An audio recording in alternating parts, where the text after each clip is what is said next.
Perjalanan Isra dan Mi'raj yang dilakukan Rasulullah telah selesai. Rasulullah Shallallahu Alaihi Wasallam turun ke langit dunia dan turun di Baitul Maqdis, lalu kemudian pulang ke Mekah menjelang waktu subuh. Beliau kemudian memasuki masjid dengan perasaan cemas. Apakah umatnya akan mempercayai peristiwa yang baru saja beliau alami, yaitu Isra dan Mi'raj? Dalam kecemasannya, beliau duduk di depan pintu Ka'bah dan didatangi oleh tokoh kafir Quraisy Abu Jahal. Lalu Abu Jahal duduk di samping Rasulullah dan bertanya dengan nada mengejek, "Apakah ada berita ajaib hari ini, hai Muhammad?"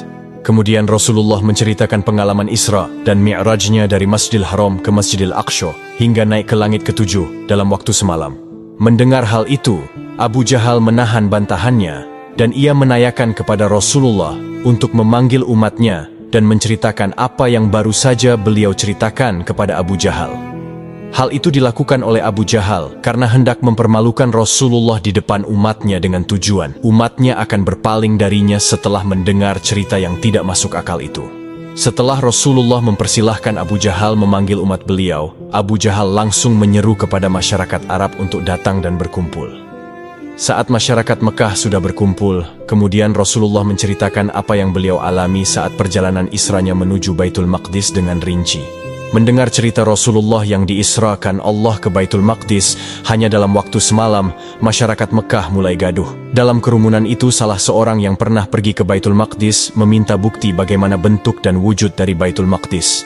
Rasulullah kemudian menjabarkan secara rinci dari mulai waktu tempuh, wilayah, hingga struktur bangunannya dengan lengkap. Bahkan Rasulullah menceritakan 3 kafilah yang beliau lihat, dari kafilah pertama yang beliau kenali secara pribadi, sampai kafilah kedua di mana beliau meminum air dari kafilah tersebut, hingga kafilah ketiga yang kehilangan untanya. Para penduduk Mekah kian heran mendengar cerita Rasulullah yang pergi ke Baitul Maqdis hanya dalam waktu semalam. Sebab, apa yang dikatakan Nabi Muhammad adalah benar. Akan tetapi secara akal, jarak Mekah-Palestina yang terbentang lebih dari 1.500 km panjangnya itu paling cepat hanya bisa ditempuh selama 40 hari sekali jalan.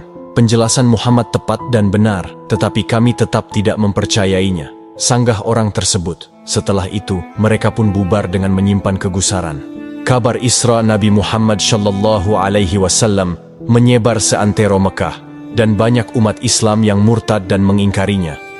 Di saat yang bersamaan, orang-orang mencoba melemahkan keimanan Sayyidina Abu Bakar dengan menceritakan hal itu. Sayyidina Abu Bakar berkata kepada salah seorang dari mereka, "Demi Allah, jika benar Muhammad mengatakannya, maka ia benar."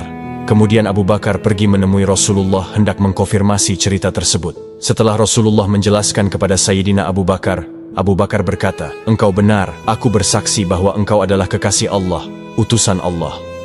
Rasulullah Shallallahu Alaihi Wasallam kemudian berkata, "Wahai Abu Bakar, engkau adalah Asy-Syiddiq."